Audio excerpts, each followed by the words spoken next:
అభివృద్ధి కోసం సంక్షేమం కోసం ఇక్కడ వానోహారంగా నిలబడినటువంటి ప్రతి న్యాయవాదికి ముందుగా తల ఉంచి నమస్కరిస్తూ ఈరోజు ఇక్కడ మేము ఈ రోడ్ బ్లాక్ చేసినామంటే వానోహారం చేసినామంటే ఆ సమస్య పరిష్కారం కోసం కాదు.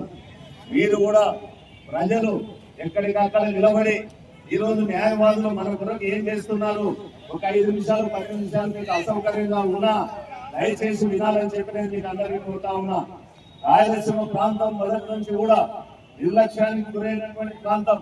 పాలకులు ఎవరైనా సరే సర్కారు ప్రాంతంలో అసెంబ్లీ సీట్లు ఎక్కువగా ఉన్నాయి కాబట్టి ఆ అసెంబ్లీ సీట్ల కోసం అక్కడనే అభివృద్ధిని ఈ రోజు కేంద్రీకరిస్తున్నటువంటి పరిస్థితిని మనం చూస్తా ఉన్నాం. రాయలసీమలో కేవలం 54 సీట్లు ఉన్నాయి కాబట్టి మనకి ఎలక్షన్ అప్పుడు మాత్రమే మాట చెప్పి ఆ తర్వాత మన ప్రాంతానికి ఎటువంటి అభివృద్ధి కార్యక్రమాలు చేయకపోవడాన్ని దశాబ్దాలుగా మనం చూస్తా ఉన్నాం. రాష్ట్రం విడిపోకముందు, రాష్ట్రం విడిపోయిన తర్వాత ఈ ప్రాంతాన్ని కేవలం ఓట్ల కోసమే నిర్లక్ష్యం చేస్తున్న వాస్తవాన్ని ఇక్కడ ప్రజానీకం గమనించాల.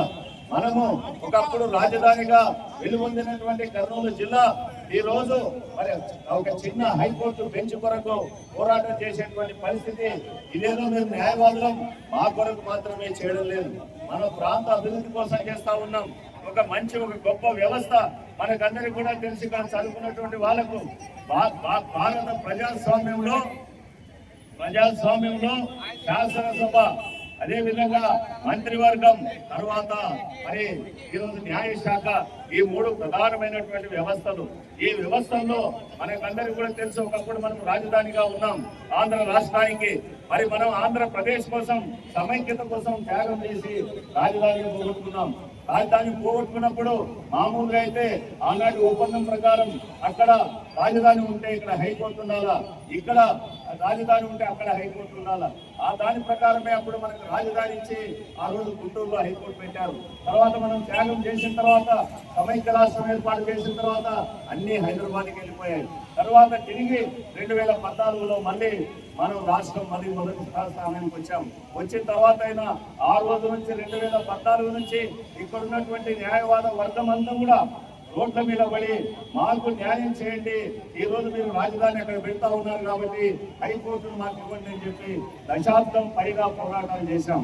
అయితే ఏ ప్రభుత్వం కూడా కేవలం మాట ఇవ్వడం, ఎలక్షన్ల ముందు మనకు హామీలు ఇవ్వడం, ఆ తర్వాత రాయలసీమ ప్రాంతాన్ని కుంగలో తొక్కడం, ఇది జరుగుతున్నటువంటి వాస్తవం. మరి ఇప్పుడున్నటువంటి పరిస్థితి ఏంటి? ఎందుకు ఈ రోజు రాష్ట్రం చివరకు పెంచడుగుతా ఉన్నాం, హైకోర్టుకు మనం అర్హులం అయినా పెంచడుగుతా ఉన్నాం. మరి ఇప్పుడున్నటువంటి ముఖ్యమంత్రి గారు ఈ రాష్ట్రాన్ని 2018లో ఒకసారి అసెంబ్లీలోనే స్పష్టంగా చెప్పాడు, మేము అధికారం లేకొస్తే మేము హైకోర్టు ఇవ్వలేం కానీ శాశ్వత హైకోర్టు పెంచి రాయలసీమకి ఇస్తామన్నారు. మరి ఆ యొక్క వాగ్దానాన్ని ఇప్పుడు నెరవేర్చాలా? మీరు ఈ రోజు మొన్న 2024 జరిగినటువంటి ఎలక్షన్లలో మీ మేనిఫెస్టోలో పెట్టారు. మీ మేనిఫెస్టోలో మేము అధికారం లేకొస్తే మొట్టమొదటి 5 సంతకం ఈ యొక్క హైకోర్టు బెంచ్ని తప్పకుండా ఏర్పాటు చేస్తానికి అన్నారు. క్యాబినెట్ లో మొట్టమొదటి రెజల్యూషన్ అన్నారు, ఆ విధంగా క్యాబినెట్ లో రెజల్యూషన్ చేశారు. అసెంబ్లీలో రెజల్యూషన్ పాస్ చేశారు. అనేక సార్లు కర్నూలుకు వచ్చినప్పుడంతా కూడా మేము హైకోర్టు బెంచ్ ఇస్తా ఉన్నామని చెప్తా ఉన్నారు. చివరికి జరిగింది ఏంటి? ఈ నెలలో మొదటి వారంలో ఒక పత్రికలో ఇక్కడ హైకోర్టు శాశ్వత బెంచ్ కాదు, కేవలం క్యాంపు కోర్టు, సర్క్యూట్ బెంచ్, అప్పుడప్పుడు వచ్చిపోయేటువంటి అంటే అతిథిగా సుఖంగా వచ్చేటువంటి ఒక బెంచ్ ఇస్తామని చెప్పి ఏ ప్రభుత్వం భావిస్తున్నట్టు ఆ పేపర్ లో వచ్చింది. మరి అది వచ్చినప్పటి నిజంగా చెప్పింది, అది వచ్చినప్పటి నుంచి కూడా ఈ రోజు వరకు మరి ఏ ప్రభుత్వం కూడా స్పందించలేదు. మరి ఇంతవరకు కూడా మేము చేస్తా ఉన్నాం. ఈ రోజు ప్రజలకు వచ్చాం, రోడ్ల మీదకి వచ్చాం, మీకోసం చేస్తున్నటువంటి ఉద్యమాన్ని మీరందరూ కూడా ఈ రోజు మాకు మద్దతు ఇవ్వాల్సిన అవసరం ఉంది. మీ తరఫున ఒకరితో తీసుకొని ఇక్కడ మేము ఉద్యమాలు చేస్తా ఉన్నాం, మన ప్రాంత అభివృద్ధి కోసం ఉద్యమాలు చేస్తా ఉన్నాం.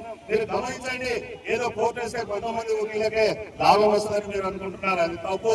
మీరు ఇక్కడ ఉన్నటువంటి చిరు వ్యాపారులు, పాత బస్ స్టాండ్ ఉన్నటువంటి వాళ్ళు ఏదైనా ఒక చిన్న కేసు కోసం ఈ రోజు హైకోర్టు పోవాలంటే ఎంత ఖర్చు అవుతుంది. అదే విధంగా అనంతపూర్లో ఉన్నవాడు, కడపలో ఉన్నవాడు, నంద్యాలలో ఉన్నవాడు, ఆదోళనలో ఉన్నటువంటి వాళ్ళు హైకోర్టు పోవాలంటే ఎంత ఖర్చు అవుతుంది ఆలోచన చేయండి. ఒక వ్యవస్థ మన దగ్గరికి వస్తే న్యాయం మన ముందుకు వస్తుంది.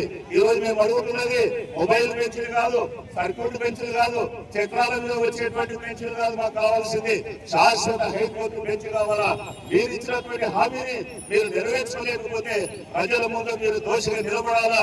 ఈ రాయలసీమ ప్రాంత ప్రజలు ఇప్పటికైనా ఆత్మ గౌరవంతో, పౌరుషంతో అందరూ కలిసి ప్రజలు, అన్ని వర్గాల ప్రజలు ముందుకు రావాలని ఈరోజు సంకీర్ణ భాగస్వామ్య ప్రభుత్వం ఉంది.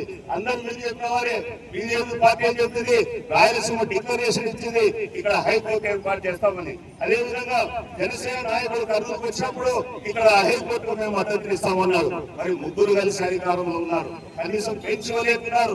ఎందుకని అడుగుతా ఉన్నాం. కాబట్టి ఈ సందర్భంగా న్యాయవాదులుగా కాకుండా ఈ మొత్తం రాయలసీమ ప్రజానీకరణ తరఫున ఈరోజు మేము డిమాండ్ చేస్తా ఉన్నాం.